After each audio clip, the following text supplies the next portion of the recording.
After the college entrance exams wrapped up, Bella Starling snagged a spot at Cambridge on a scholarship. My adoptive mom yanked my oxygen tube out at the hospital. She claimed her daughter swiped my luck. The more I pushed, the more Bella thrived, while I just kept hitting rough patches. In my past life, I banged myself up from nonstop dancing and piano sessions, while she partied overseas and still rose to fame as a celebrated dancer. I tackled problems day and night until I had a brain hemorrhage, but Bella was always at the top of her class, dazzling everyone with her talent. Turns out they raised me just to be her stand-in, taking life's hits for her while she enjoyed her easy success. This time around, I decided to chill and promised to fill Bella's head with nonsense. After swapping places with Emma, I packed my bags and bounced from the Starling house. I'm Lily, the fake Starling heir, adopted by my mom and raised as her daughter for 18 years. On my 18th birthday, she dropped the bomb that I wasn't her real daughter. Her true daughter, Emma, had been abroad for treatment but was now coming home. It was time everyone knew the truth. Just like that, I went from being the Starling family's princess to an imposter. Meanwhile, Emma returned and was hailed as the perfect, accomplished goddess. Because of the switch, everyone thought I was the one unfairly reaping the benefits. They believed I owed Emma for making her suffer, as if I had cursed her with a tough life. I became the villain, while Emma received all the empathy and sympathy. When I decided to leave, Emma clung to my luggage, teary-eyed, saying, "Sis, I don't want you to go. Stay, please." When she couldn't stop me, she turned her tear-filled eyes to our mom, Clara. My mom cleared her throat and in a serious tone said, "Lily, even though you're not our blood, you grew up in this family. Emma and I see you as one of us. The college entrance exams are just around the corner. It's a crucial time for you. Focus on studying, and we can talk about moving out after the exams." She smiled warmly and brought out a mountain of practice questions, gently ordering, "Be good and finish these before bedtime. If you don't, no dinner, no sleeping." I scoffed silently at the mother-daughter duo. Think they care about me? Nah, it's all about them. Bella swiped my luck. No matter how hard I worked, I was just her stepping stone. I grew up in the Starling household, with Clara pushing me to study and train in piano and ballet, punishing me harshly if I didn't meet her standards. Everyone thought she was doing it for my own good, believing Clara was a strict but devoted mom, while I was the disappointing daughter who couldn't live up to her care, always clumsy and learning nothing. In reality, everything I learned was absorbed by Emma. Even while abroad, supposedly sick, she thrived, partying freely, yet still emerging as the dazzling goddess. I spent my past life grinding myself to the bone, collapsing with a brain hemorrhage, lying in a hospital, missing out on the exams. Meanwhile, Emma effortlessly got into top schools, receiving her acceptance the night my mom yanked my oxygen, smiled sweetly, and declared that her daughter had succeeded while I was now useless. "Time for me to vanish," she said. The fear of death was still vivid from before. This time, I wouldn't repeat the same mistakes. As my mom grabbed my luggage and had the maid escort me back to study, Emma peeked at the mountain of practice papers and, not satisfied, pouted, suggesting, "Mom, aren't the practice tests too few with the exams coming? Should we double them for Sis?" She feigned concern, saying, "Sis's grades are so bad, she might fail if she slacks."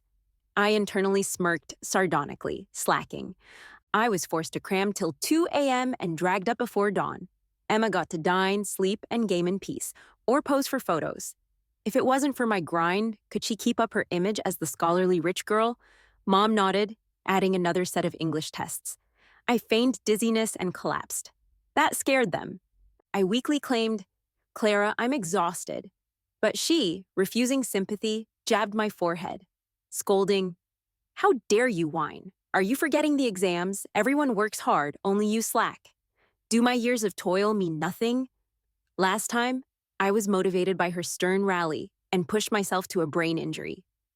"My dear mom," she pulled my breathing tube while smiling, called me a substitute doll, a worthless husk.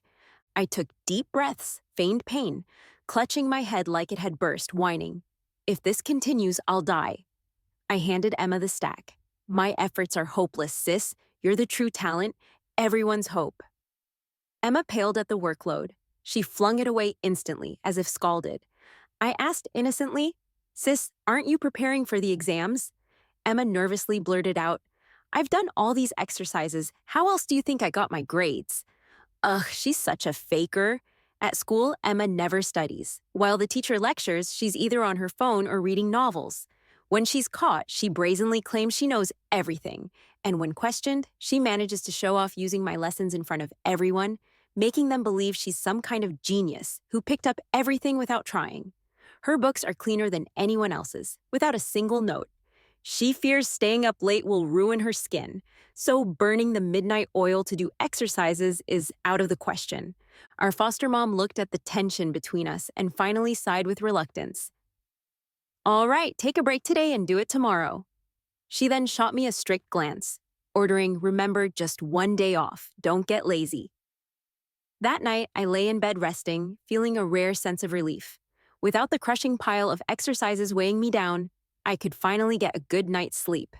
I could feel the exercises I'd done and the stuff I'd learned floating back to me bit by bit. My eyes widened, and I jumped out of bed, rushing to the desk to skim through my textbooks. The stuff that seemed confusing before, I could finally understand. Those problems where I couldn't even set up an equation now felt super easy. Thinking back to my past life, I chuckled bitterly to myself. Looks like if I just do nothing, that mom-daughter duo can't do a thing to me. Not just that, the luck and knowledge stolen by Emma would flow back my way.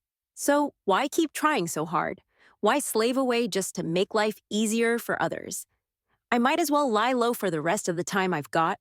I glanced at the calendar on the wall. There's still a month till the college entry exam. A month is enough to change a lot. The next day was a weekend. Since the exams were so soon, the school had loosened up, letting students relax and get their heads right. But my foster mom and Emma weren't about to let me off.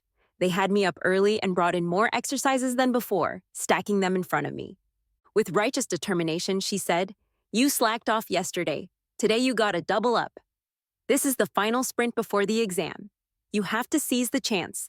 Before Emma and I get back, you have to finish these exercises or else.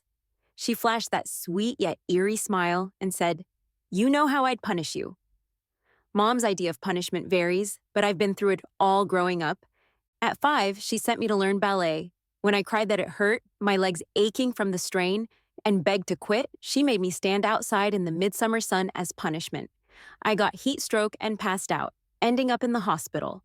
At 7, she had me in piano lessons, and after playing around with friends, when she found out, she dragged me home kicking and screaming, locked me in a dark closet to reflect. There are just too many incidents like this. I used to think she was doing this for my benefit, so I'd risk it all to meet her expectations. But now, I'm not that naive. I deliberately asked my foster mom and Emma, Where are you guys going? Not having breakfast here. With a loving gaze at Emma, she said, There's a new beauty spa downtown. Emma's been studying so hard, her skin's gotten dry, and her hands have calluses from writing. How could a girl not take care of herself? I'm taking her for some pampering. I hesitantly dared to ask, Can I go too? She scowled at me, snapping, What for? You can't go anywhere till those exercises are done. The maid brought breakfast, but my foster mom waved it off. No breakfast. It's a waste of time. Let her do her exercises. She gave me a long look and reminded, Lily, don't blame me for being tough. I'm doing this for your own good. Don't follow in your mom's footsteps. Ooh, does she even have the nerve to mention my mom? Clara is the Starling family's illegitimate child. My real mom was the true princess of the Starling family. So, really, Clara is my aunt. Back then, before Clara was brought into the Starling household, she grew up in the countryside, a bit of a roughneck, like a tomboy. My mom was pretty, classy, gentle, your typical rich, pretty, and popular girl, a goddess everyone admired. She had a knack for art, and at a young age, she was already collaborating with big names abroad to hold exhibitions, a bright new star in the art world. But everything changed when Clara showed up. Now, my foster mom, Clara, is the esteemed and respected artist, and my mom lost terribly competing with Clara, went insane, and now lives in a mental institution.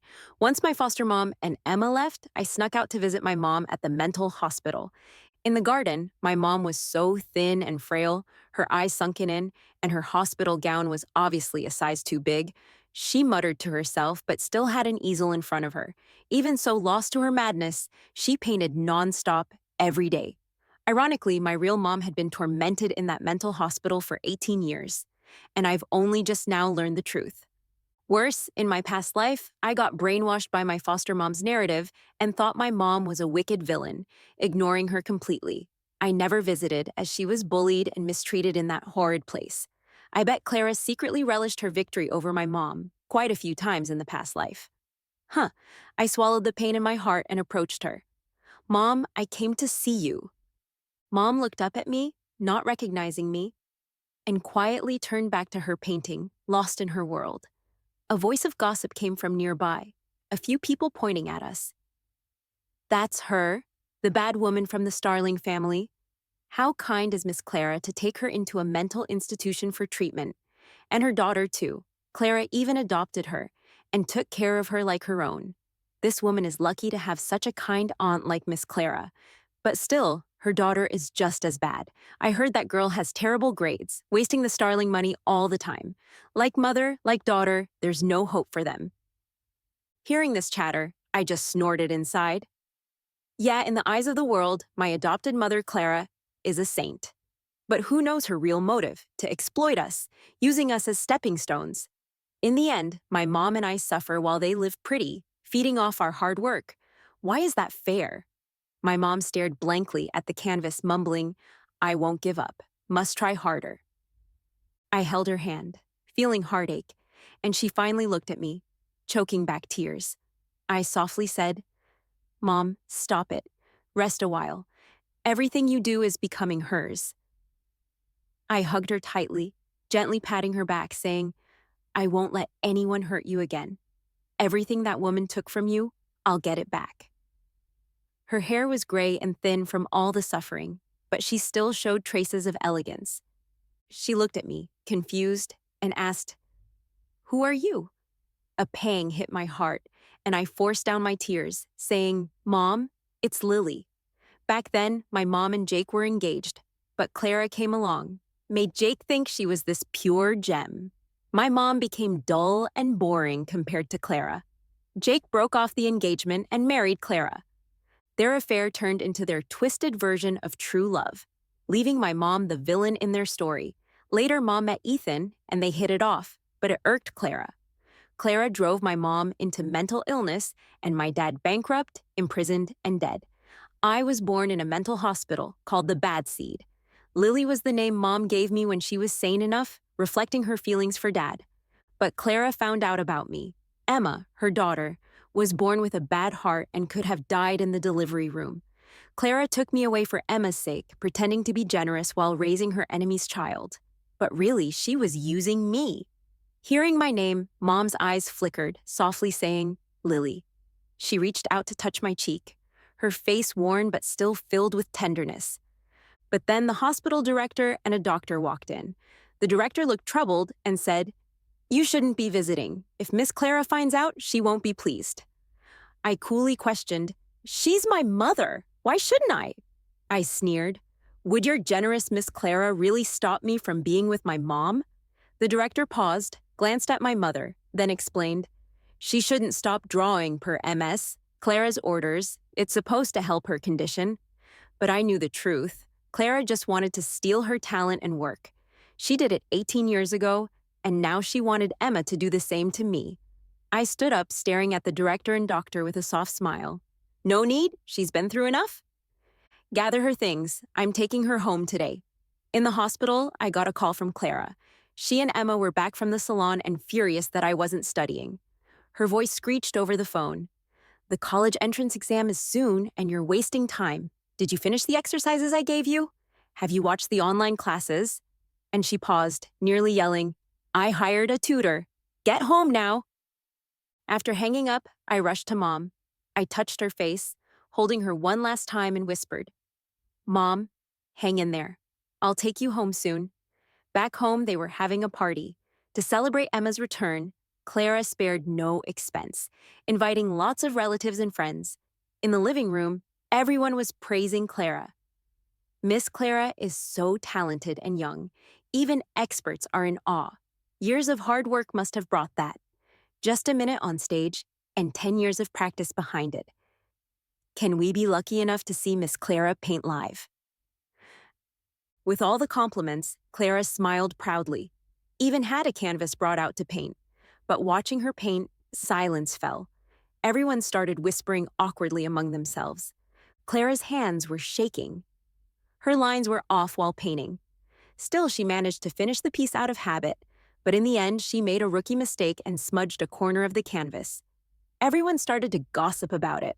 Some people defended her, she must have had a drink earlier.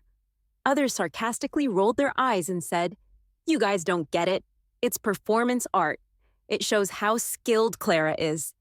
Faced with the compliments, my foster mom was quiet and looked thoughtful at her hands. That's when I walked in and interrupted their chatter. She noticed me and finally snapped out of it. She introduced a bespectacled middle-aged man to me. This gentleman is a well-known university teacher. He specializes in high school exams. Starting today, he'll tutor you. The chatter started again. Look how much your foster mom cares for you. Your real mom was awful, but Clara here took you in and gave you 18 good years in the Starling family. Now she's hired a tutor for you. You better study hard, or you'll be letting down Clara and her expectations. Hearing them try to guilt trip me, I smirked and said to my foster mom, "Clara, don't bother. I don't want to study anymore." Both my foster mom and Emma froze.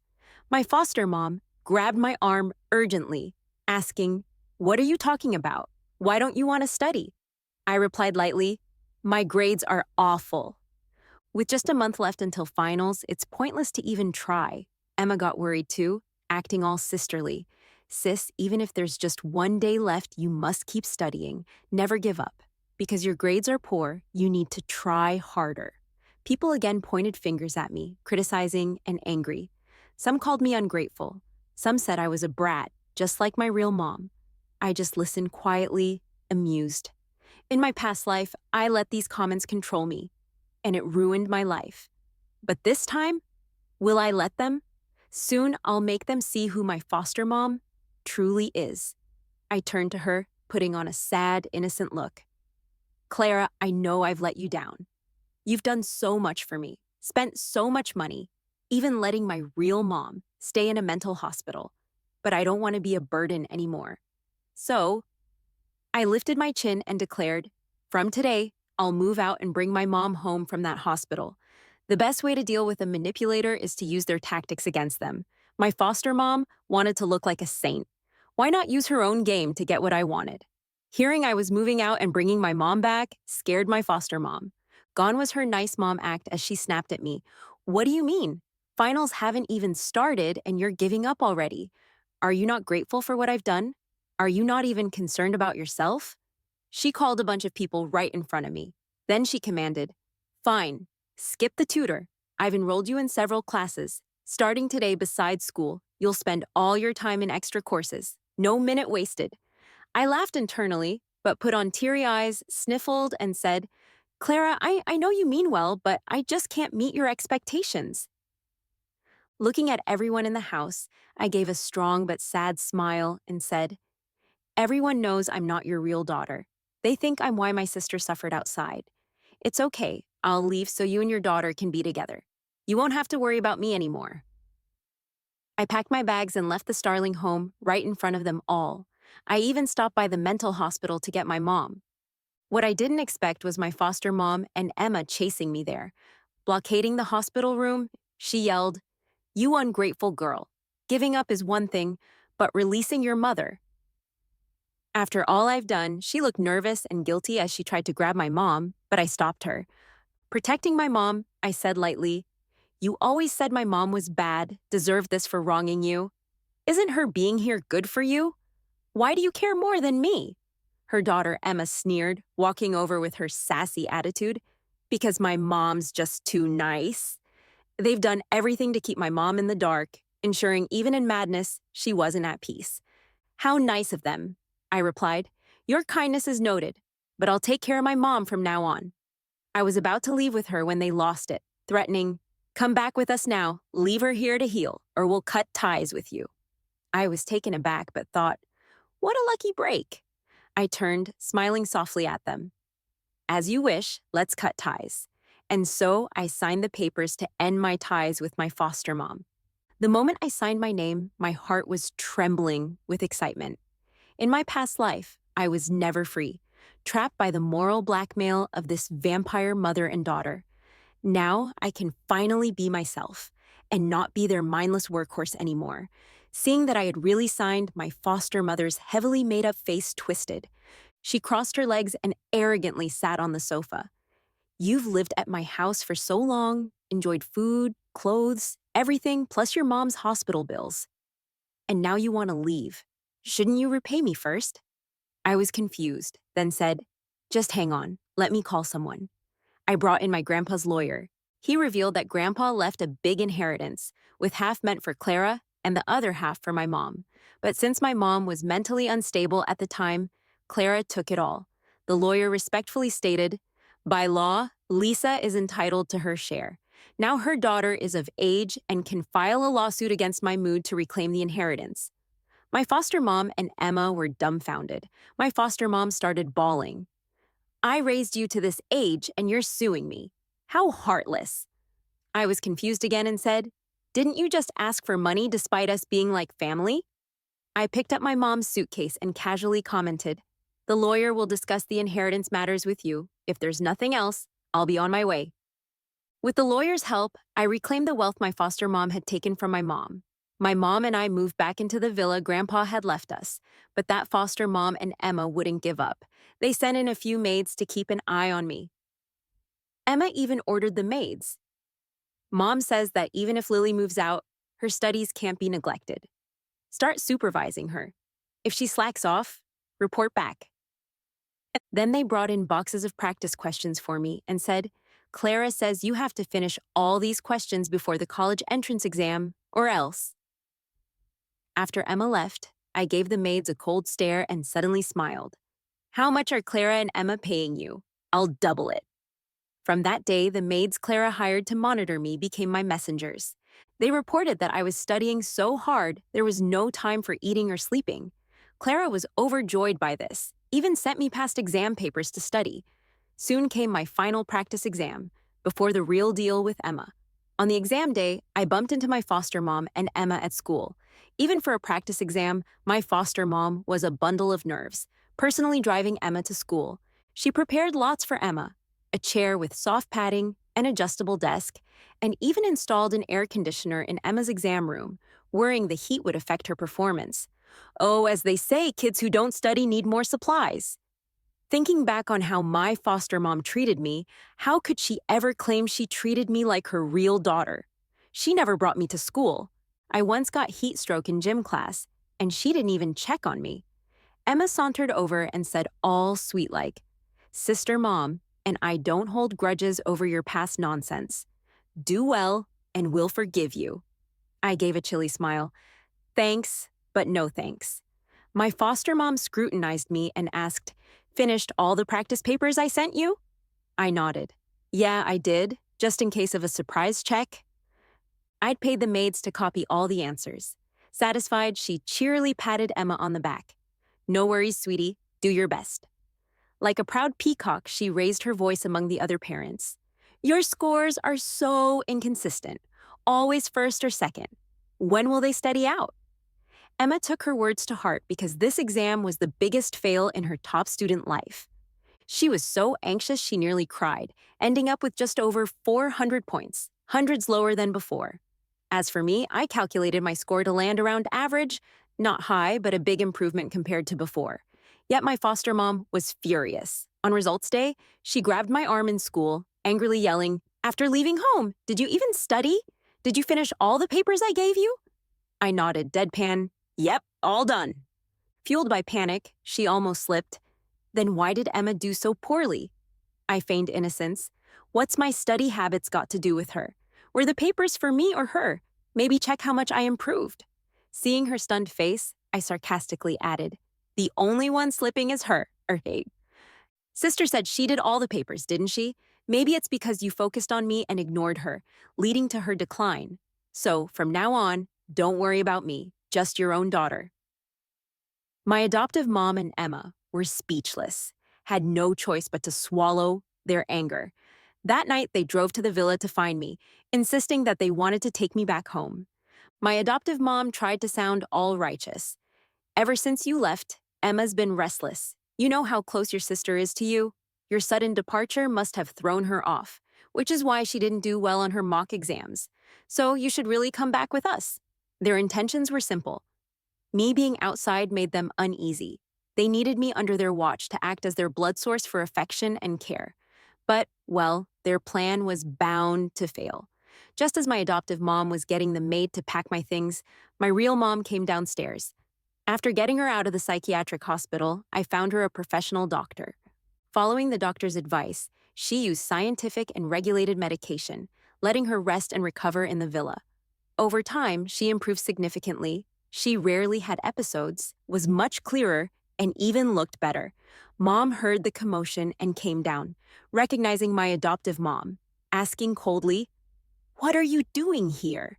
Seeing my mom now, my adoptive mom was in disbelief, her eyes wide.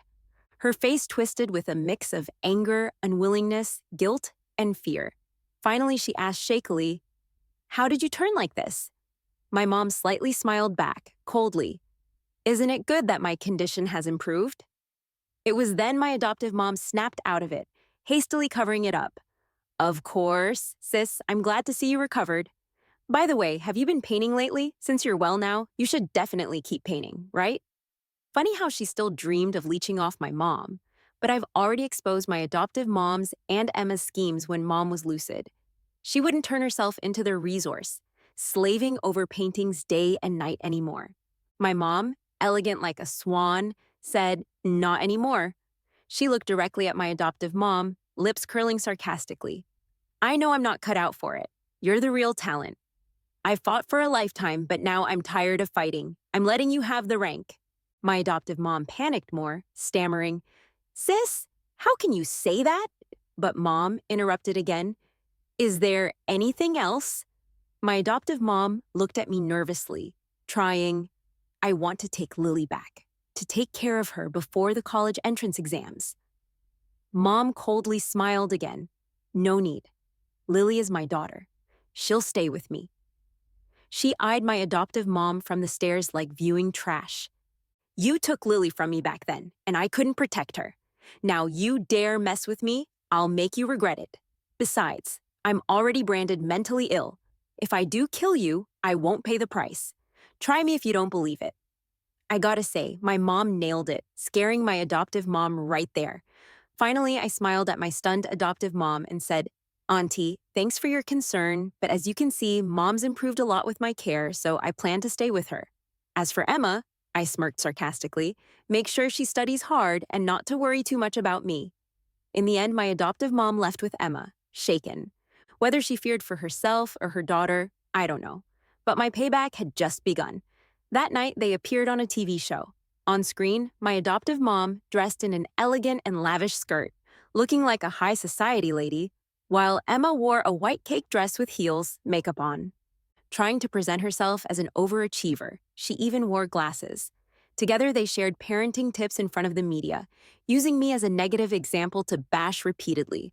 My adoptive mom had it all lined up for Emma, coordinating with various media to shape Emma into the perfect, rich, pretty overachiever persona, planning for her to quickly leap into success among her peers.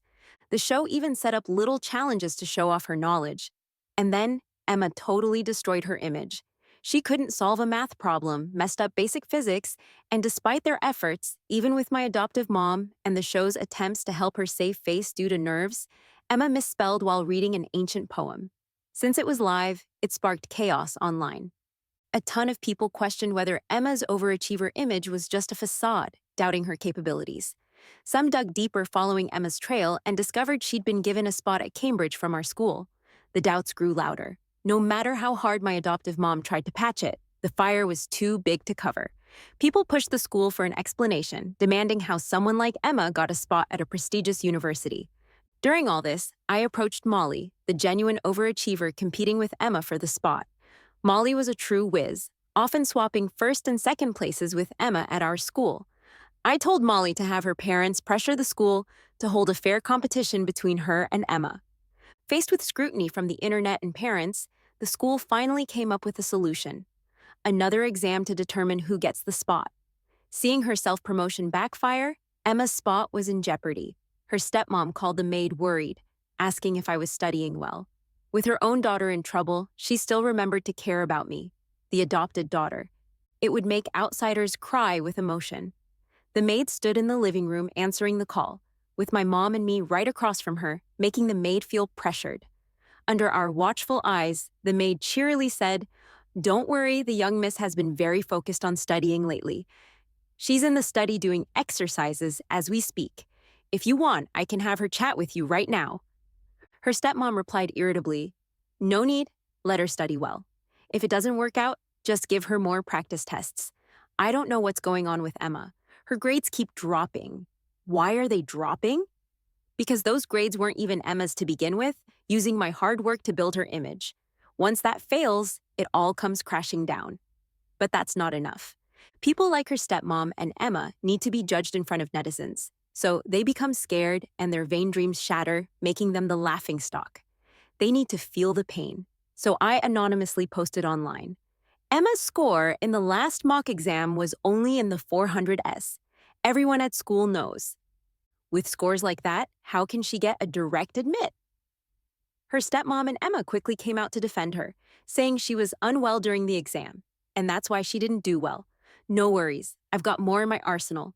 I posted photos of Emma abroad, questioning when Emma was overseas. She was either getting treatment at hospitals or off relaxing. She spent more time on leisure than studying. How did she become a genius then? Emma got furious and hired people online to spam messages under my posts, saying she's a prodigy with a super high IQ, that even studying a little bit daily is more effective than an average person studies the whole year. To convince everyone she was a genius, Emma even posed for photos and videos pretending to study. And then, the ridiculous part? She was reading optional content not even covered in the exams. This only fueled more online mockery. People divided into groups fiercely defending or questioning her. In the end, everyone agreed on one thing: wait and see Emma's next exam results to see who's put to shame. Seeing everyone's eyes on Emma, I finally smiled with satisfaction. Emma likes being all high-key. Huh? I'll just roast her on a spit then. Now that awful mother-daughter duo must be on edge. Emma and her stepmom came to find me that very night trying to pressure me into studying. But my mom drove them away. She pretended to have a mental breakdown, holding a knife and sitting at the villa's entrance with a chair. Emma and her stepmom didn't even dare get out of the car and quickly turned back. When this exam's results came out, Emma scored even worse, falling below the top 500 in our school. Her stepmom still tried to save face, saying Emma was under cyberbullying stress and couldn't sleep, making her perform poorly, insisting it's not her true level. So I again stirred the pot online. The same exam, and your daughter is stressed, but who isn't? Why didn't others perform poorly too? Luck is part of ability. If one's mindset isn't strong, maybe better see a doctor, because in college entrance exams, there are no do-overs for poor performance. The school canceled Emma's spot and gave it to Molly. Yet, Emma wouldn't quit, whining online with her stepmom about how I cyberbullied her. In front of the media, Emma sniffled. "I'm just a young girl, why does she have to keep attacking me online?" An anonymous account with ulterior motives. It's because of her that I'm so affected. Seeing her play the victim, I laughed. Why not have the school release Emma's exam paper for everyone to see? To show fairness, the school had no choice but to release both Molly's and Emma's exam papers. So Emma had her second major social media embarrassment. Her test paper was a mess, and her essay was full of spelling mistakes. Despite living in Germany for years, she even messed up her German. The online ridicule became even harsher. Emma and her adoptive mom were at their wits' end. With exams approaching, they actually ambushed me at school. Her mom raised her hand to hit me, shouting, "It's definitely because you haven't been studying. I know it. Ever since you moved out, you must have been slacking off. Otherwise, Emma wouldn't be like this, acting confused." I pulled out my test scores and said, "Hey, sorry, I've improved since the last exam." I said, pretending to be puzzled, "Anyone can see I'm studying. The real slacker here is my sister." Emma and her mom were speechless. I strutted out of school. After all this hard planning, I finally got some results. But it's not enough. Compared to the pain Emma and her mom caused me and my mom, this is just the beginning. Molly asked to meet and thanked me in person. She said, "Thanks for your idea. Otherwise, I would have had to give up the guaranteed admission to Emma." I replied, "You would have gotten in even without it." Molly smirked, obviously holding a grudge against Emma. "I just didn't want to give that chance to someone who doesn't deserve it." Then she gave me a once-over and said, "I've always had a feeling your grades should be on par with mine, but I can't figure out why you used to deliberately do poorly." And she paused, then continued, "I heard you were on good terms with the Starling mother and daughter. So why help me?" I smiled and said, "Well, I have my reasons. Let's just say I can't stand fakes either." Molly handed me something in return for securing her guaranteed spot, a voice recorder. It had a clear record of her mom's crazy moments. Molly's mom works at a TV station, and Emma's mom loves using the media to hype herself up, so she often deals with TV people. Since my mom fell ill, her condition fluctuated, which led to Emma's mom, the so-called painting master, having unstable skills. She messed up several times on TV, but always threatened them to edit it out, blaming others despite her own faults, and throwing tantrums backstage.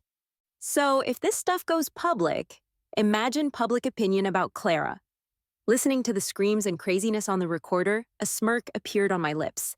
I took the recorder and said calmly, "Thanks, I know exactly how to use this." After parting with Molly, Emma's mom called, furiously yelling at me to come home. When I got to the Starling house, Emma and her mom were throwing fits. Emma was crying her eyes out, her nose red, smashing vases and porcelain in the living room, screaming, "Now what? My life's ruined because of that jerk? How do I show my face in public?" I walked right in, flopping onto the couch. Emma's mom glared at me, her voice trembling with rage. You dare come back?" Feigning ignorance, I asked, "Why wouldn't I come back? You asked me to, didn't you?" Her mom threw a stack of papers in front of me and snarled, "Is it true you got Emma's guaranteed spot canceled?" I wasn't sure how she found out, but at this point, it didn't matter if they knew. I discreetly pressed the recorder and started questioning her, pretending to be crazy. "So what if I did?" Emma shouted, "You ungrateful brat. Mom and I treated you so well, invested so much in you, and how do you repay us? You betray and stab us in the back." I laughed. "You treated me well, forcing me to constantly learn things to pave the way for Emma." Emma and her mom were stunned as I continued. First, Clara took me from the hospital. She used her wealth and status to bully my mom, who was mentally ill, separating us all so I could be a stand-in for Emma, nothing but a stepping stone. Second, did I ever feel an ounce of love in your home? You only forced me to learn, beating and scolding me, never treating me like family. You wouldn't even let me rest. Not even a workhorse gets pushed that hard despite everything. Your mom tried to play the good guy. I did all this for your own good. I scoffed. If it was for my own good, you wouldn't be falling apart like this. I stepped closer to Emma's mom and whispered so only we could hear. "You think I don't know.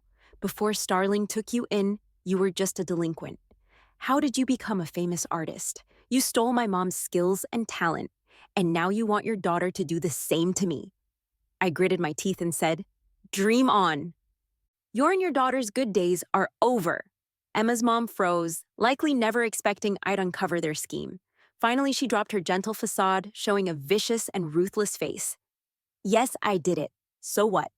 You and your mom are just stepping stones for me and Emma. Everyone thought I took you home and kept your mom in a mental hospital out of the goodness of my heart, but that wasn't it at all. I wanted you both to struggle and pave the way for me and Emma. I just love seeing you so tormented, almost like you're wishing for death, while your mom is mocked and crushed at that hospital. Meanwhile, I'm celebrated and admired." To this, I could only respond, "Keep talking if it makes you feel better." I smirked at my adoptive mom and asked, "Are you done? Can I leave now?" But she refused and had the bodyguards block my way. I frowned and asked, "What do you want?" She sneered, pointing a finger at me, yelling, "You ruined my daughter, and I'm going to ruin you.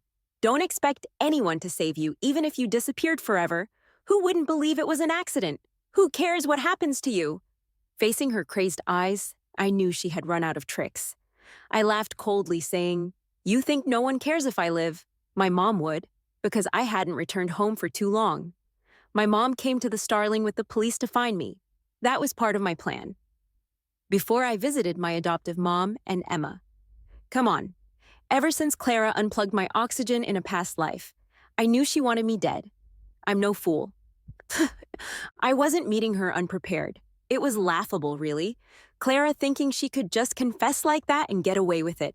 I reported to the police that Clara and Emma wanted to kill me, yet the two of them went ahead and tried to play victims in front of the cops. Clara cried, "Officer, it's all a misunderstanding. This girl is my adopted daughter, always up to no good. I just brought her home to give her some guidance." And she called the cops on me, making up stories. Thankfully, I came prepared and shut Clara up with a tape recorder. In the end, Clara and Emma were arrested. During the investigation into Clara's background, a lead surfaced about how my dad was framed by Clara and ended up in prison. She couldn't stand my parents being in love, and she didn't even give my dad a chance while he was jailed. Eventually, the two were sentenced, causing quite a stir in the media. I also took the opportunity to release recordings Molly had given me along with Clara's confession made at the villa, pushing public outrage to its peak. Everyone online bashed Clara and Emma for their viciousness, but they had no clue about their luck-stealing scheme. They thought Emma's achievements were thanks to me helping her cheat. And Clara's paintings were actually my mom's work. Doesn't matter to me, though. Makes no difference. Emma couldn't handle it. Once loved and revered, she was now shunned and mocked by everyone, and she couldn't take the fall from grace. She ended up taking her own life. Emma's death hit Clara hard. Clara suffered a stroke, leaving her paralyzed, drooling, and unable to speak properly. As for me, I aced the college entrance exam and got into the same school as Molly. Before registering for school, I went to my mom's art exhibition. "Mom, your paintings are beautiful. Even with Clara stealing your talent, she couldn't match your skill." My mom smiled softly, sighing as she patted my head. "Heaven helps those who work hard. Your knowledge, your capabilities, they are yours once learned. They'll stay with you forever, but cherish them, even in college. Study diligently. The only person who can rob you of your talent is yourself." I nodded eagerly, filled with hope and anticipation for the future. Relying on your own efforts is always the most dependable path.